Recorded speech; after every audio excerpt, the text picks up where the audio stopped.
नमस्कार दोस्तों, welcome you to GK tricks. इस वीडियो में हम रीट एग्जाम्स के लिए जो हमने पहले आरबीएससी 11th और 12th क्लास की साइकोलॉजी देखी थी, तो काफ़ी अधिक स्टूडेंट की रिक्वेस्ट है कि सर आप जितने भी ये वीडियो बनाए हैं इनको मर्ज करके एक एक वीडियो प्रोवाइड कराएं 11th क्लास की साइकोलॉजी के और 12th क्लास की साइकोलॉजी के। तो देखिए 11th क्लास की साइकोलॉजी का एक कंबाइंड वीडियो ऑलरेडी प्रोवाइड करा दिया गया है। इस वीडियो में हम जो 12th क्लास के जितने भी चैप्टर दे रखे हैं रीट एग्जाम के अकॉर्डिंग उनको देखेंगे। तो अगर 11th क्लास की साइकोलॉजी वाला वो कंबाइंड वीडियो नहीं देखा है जिसमें सारे चैप्टर इंक्लूड है, तो डिस्क्रिप्शन में उसकी लिंक दे रखी है, वहां पे जाकर आप उनको भी देख सकते हैं। और देखिए, अगर आप रीड एग्जाम में मेरिट वाले अंकों से पास होना चाहते हैं तो आप बिल्कुल भी आरबीएससी की इन पुस्तकों को मिस मत करना। साइकोलॉजी के जो कठिन स्तर के प्रश्न बनते हैं वो इन्हीं पुस्तकों से बनते हैं। तो चलिए इस वीडियो की शुरुआत करते हैं। वीडियो पसंद आए तो लाइक और शेयर जरूर करिएगा। तो यहाँ पर फर्स्ट क्वेश्चन देखते हैं।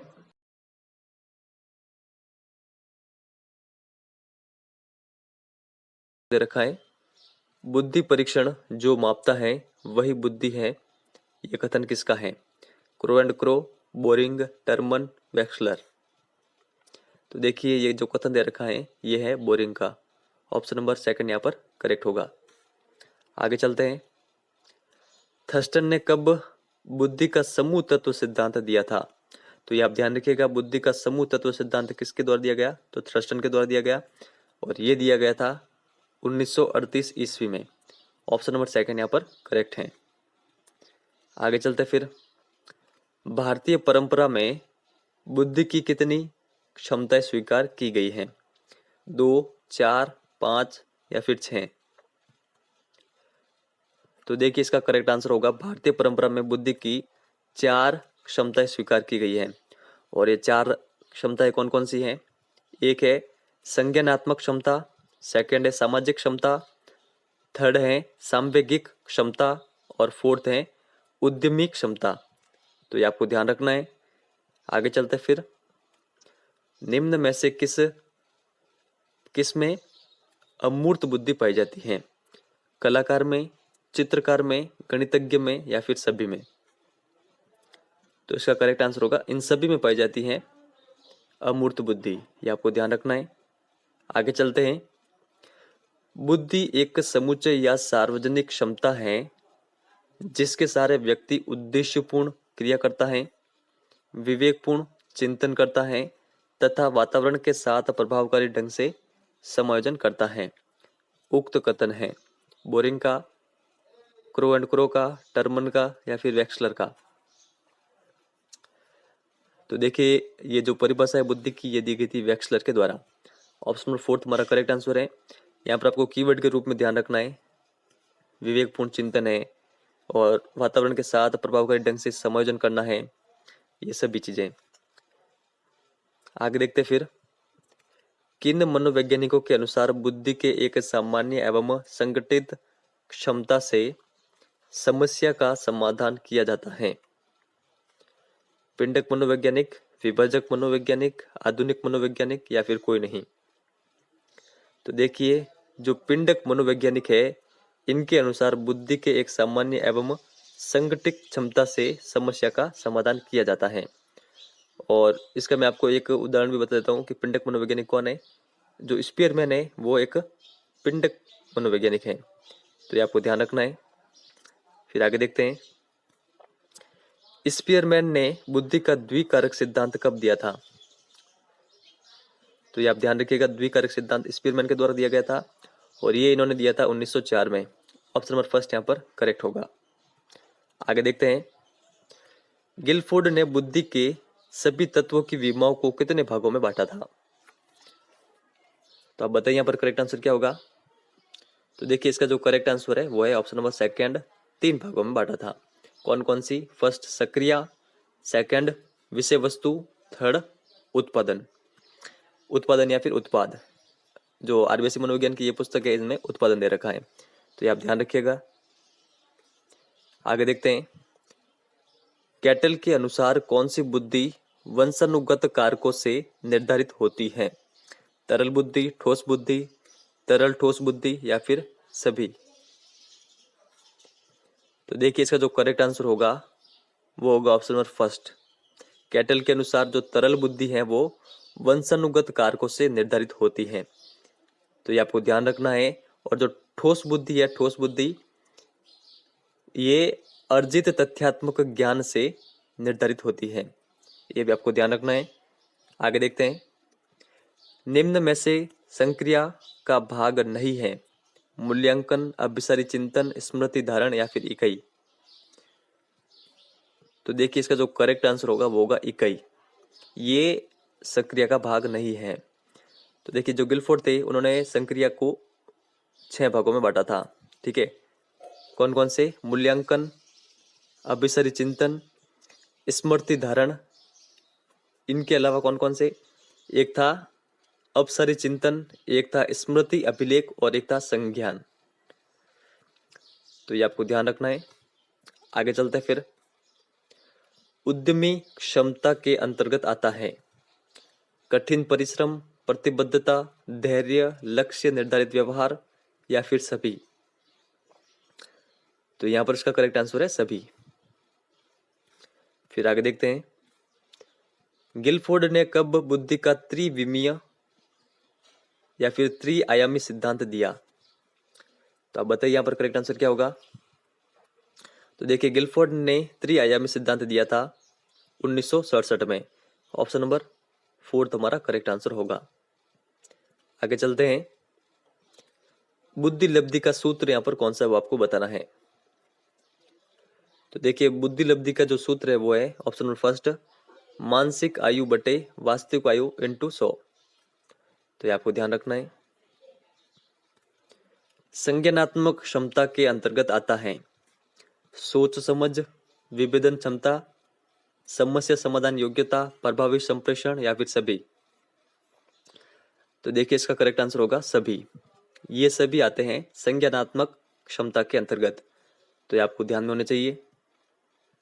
आगे देखते हैं फिर, स्पीयरमैन ने किस कारक को मानसिक ऊर्जा कहा है?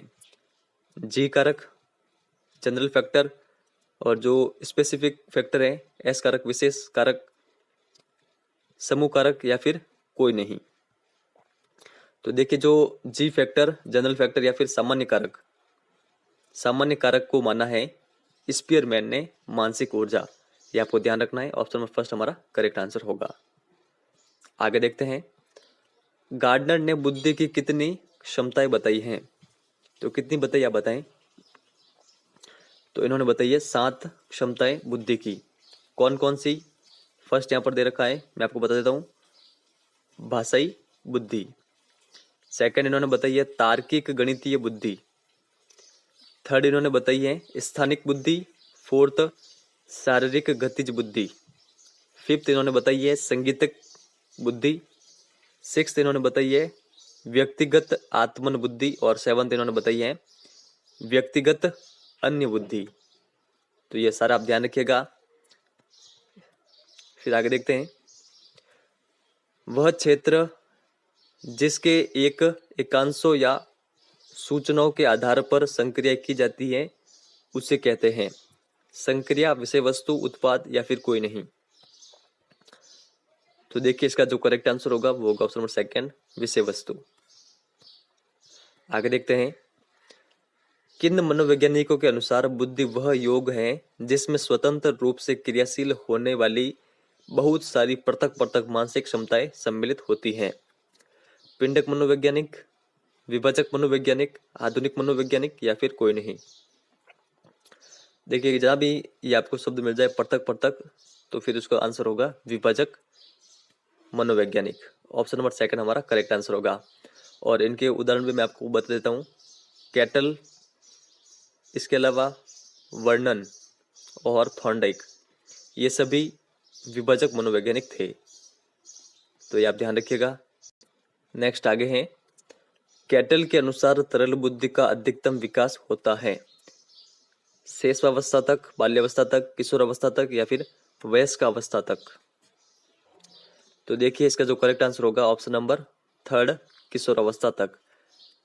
तो ये आपको ध्यान रखना है।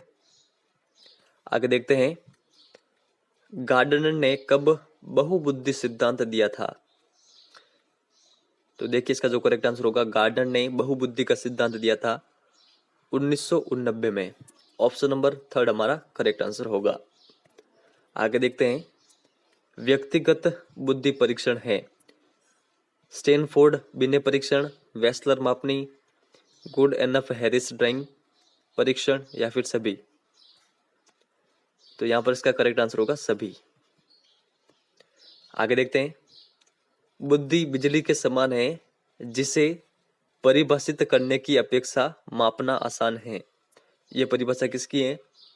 जैनसन की, बिने की, मन की या फिर गार्डनर की। तो देखिए ये परिभाषा दी गई थी जैनसन के द्वारा। यहाँ पर ऑप्शन नंबर फर्स्ट हमारा करेक्ट आंसर होगा।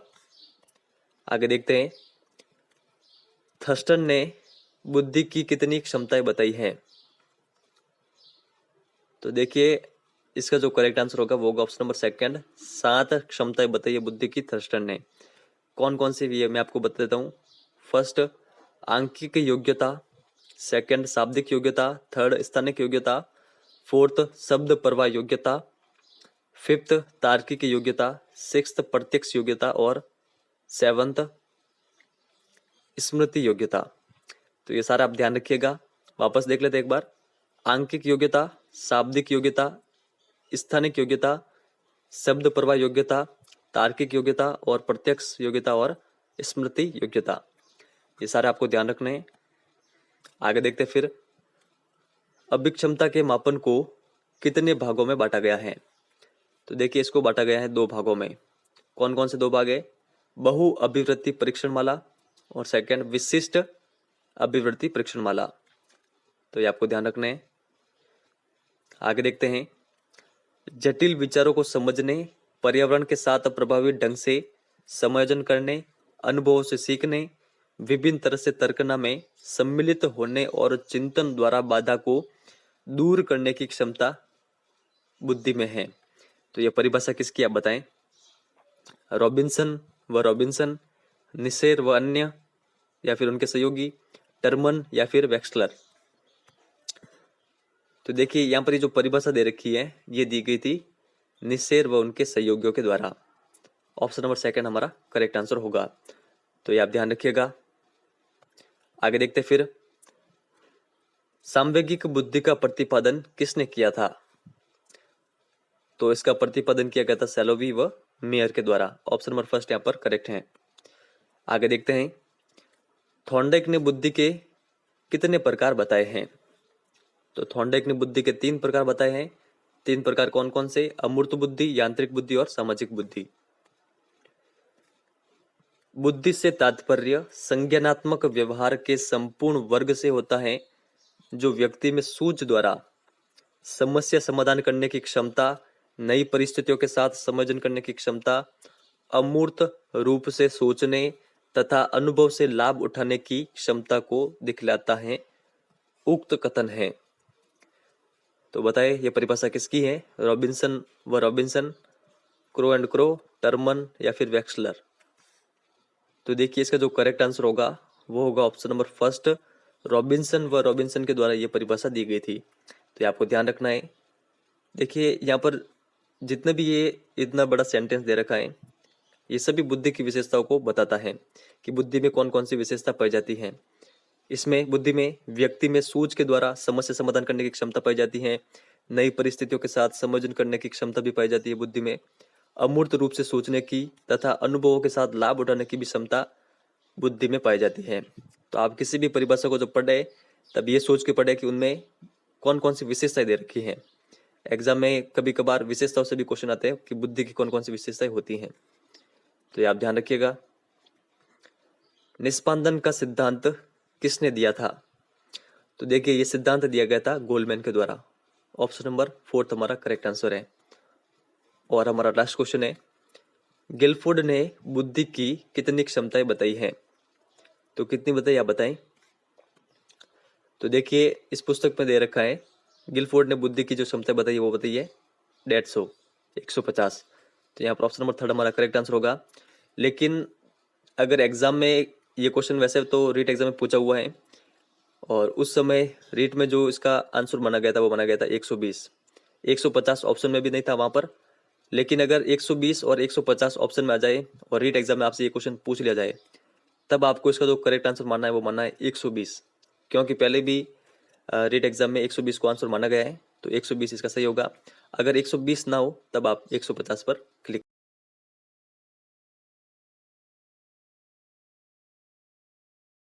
उत्पत्ति लैटिन भाषा के किस शब्द से हुई है?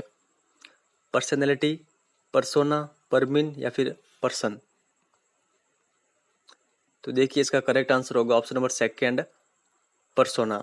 ये आप ध्यान रखिएगा, व्यक्तित्व शब्द की उत्पत्ति लैटिन भाषा के परसोना शब्द से हुई है, जिसका अर्थ होता है नकली चेहरा या फिर नकली मुखौटा।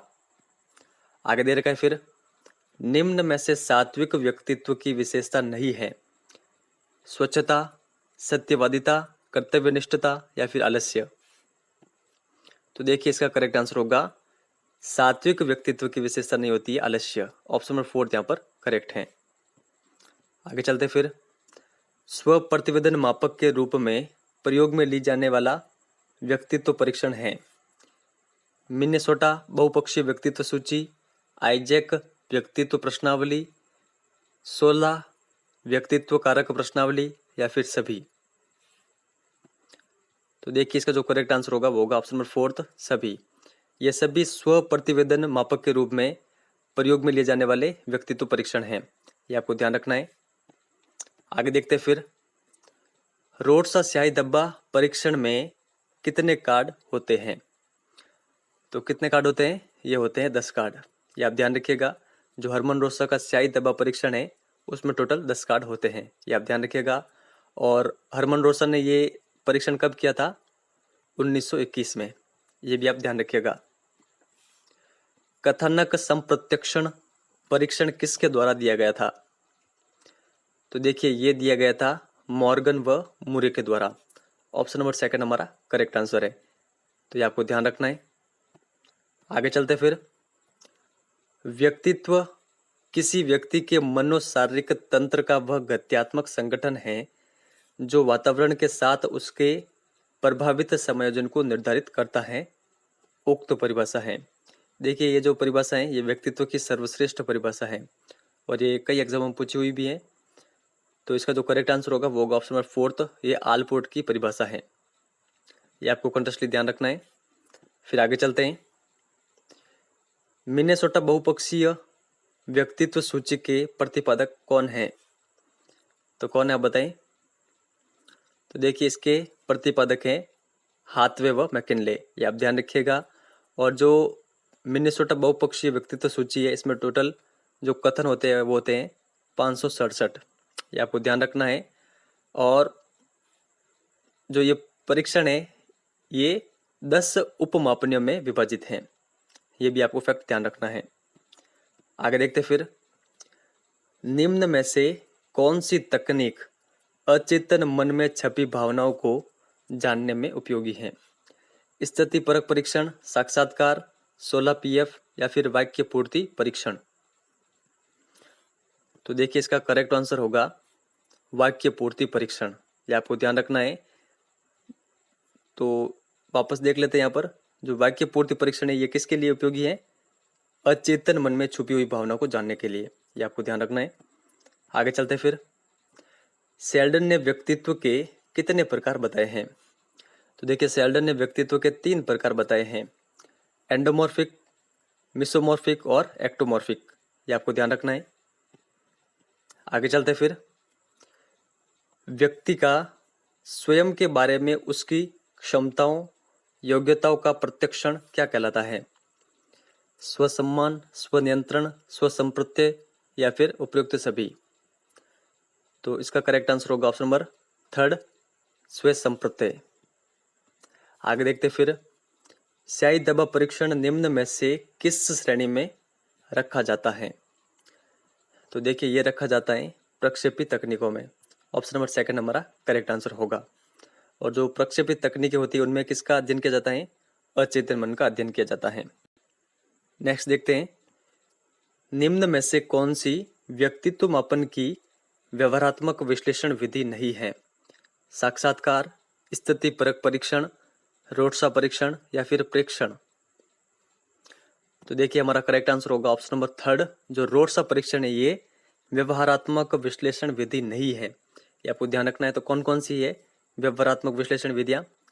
साक्षात्कार है, स्थिति परक परीक्षण है और प्रेक्षण ऑब्जर्वेशन। तो ये आप ध्यान रखिएगा। व्यक्ति के जीवन में कई ऐसी परिस्थितियां आती है जब हमें अपने व्यवहार पर नियंत्रण रखना होता है, इसे कहते हैं। तो इसको क्या कहा जाता है? इसको कहा जाता है स्वनियंत्रण। ऑप्शन नंबर सेकंड यहाँ पर करेक्ट होगा। आगे देखते हैं।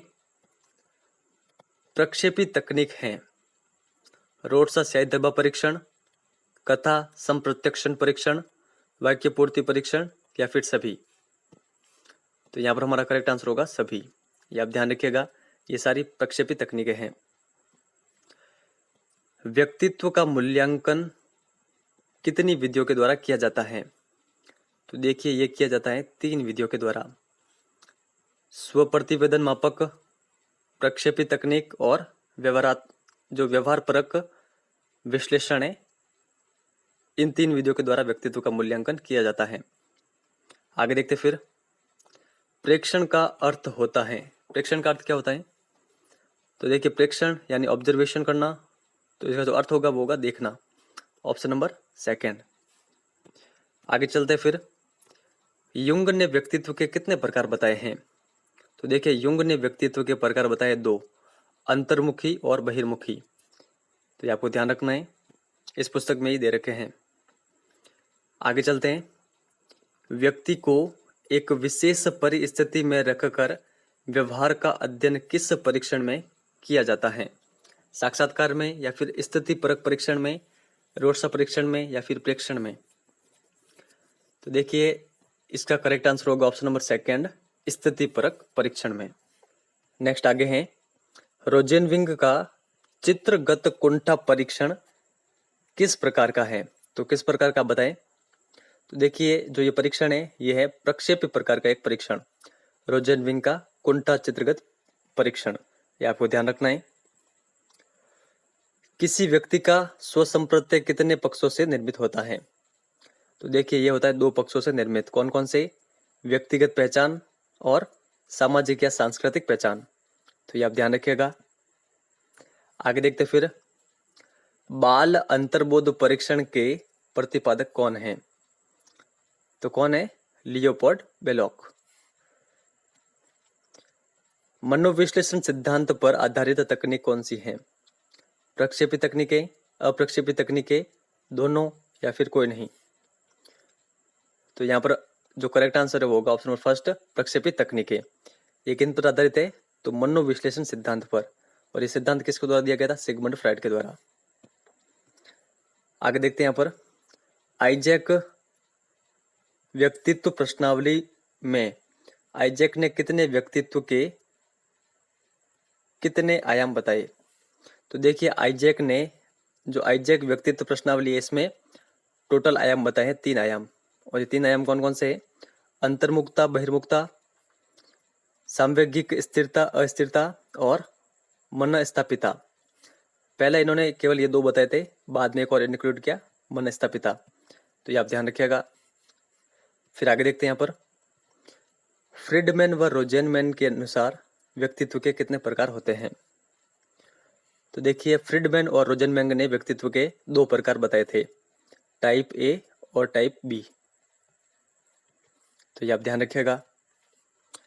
16 व्यक्तित्व कारक प्रश्नावली का उपयोग किया जाता है किस स्तर पर? तो देखिए इसका उपयोग किया जाता है उच्च विद्यालय स्तर पर। टीएटी में कुल कार्डों की संख्या कितनी होती है? तो देखिए टीएटी में कुल कार्डों की संख्या होती है 31। ऑप्शन नंबर फोर्थ हमारा करेक्ट आंसर होगा। क्या आप बता सकते हैं कि ये 31 कार्ड किन किन के होते हैं? 16 व्यक्तित्व कारक प्रश्नावली के प्रतिपादक कौन है? तो कौन है? ये है कैटल। ये आप ध्यान रखिएगा, ऑप्शन नंबर सेकंड हमारा करेक्ट आंसर होगा। आगे देखते हैं यहाँ पर। व्यक्तित्व के मुख्य रूप से कितने निर्धारक होते हैं? तो व्यक्तित्व के मुख्य रूप से 2 निर्धारक होते हैं। कौन कौन से? जैविक और पर्यावरणीय। ये आप ध्यान रखिएगा। आगे देखते हैं यहाँ पर। एंडोमॉर्फिक व्यक्तित्व की विशेषता नहीं है। मोटे व गोल, मिलनसार, सामाजिक, साहसी व ऊर्जावान। तो देखिए इसका जो करेक्ट आंसर होगा वो होगा ऑप्शन नंबर 4। साहसी और ऊर्जावान ये विशेषता नहीं होती है एंडोमॉर्फिक व्यक्तित्व की। तो इसकी विशेषता कौन कौन सी होती है? ये मोटे व गोल होते हैं, मिलनसार होते हैं और सामाजिक होते हैं। तो ये आप ध्यान रखिएगा। और हमारा लास्ट क्वेश्चन है, फ्रीडमैन व रोजेनमैन के अनुसार किस प्रकार के व्यक्तित्व में धैर्य की कमी पाई जाती है? टाइप ए, टाइप बी, दोनों में या फिर किसी में नहीं? तो देखिए इसका करेक्ट आंसर होगा जो टाइप ए प्रकार का व्यक्तित्व है उनमें धैर्य की कमी पाई जाती है। ये आप ध्यान रखिएगा। और धैर्य की कमी किस में नहीं पाई जाती है? तो टाइप बी में। तो इस वीडियो में इतना ही है। अगर वीडियो आपको पसंद आया हो तो लाइक को शेयर जरूर करिएगा। और अगर आपने 11th क्लास की साइकोलॉजी वाला वीडियो नहीं देखा है तो वो भी जरूर देख लीजिएगा। केवल 1 या 1.5 घंटे का वीडियो है, लेकिन वो काफ़ी अधिक इंपॉर्टेंट है। आप उनको बिल्कुल भी मिस मत करना। चलिए इस वीडियो में इतना ही है। धन्यवाद।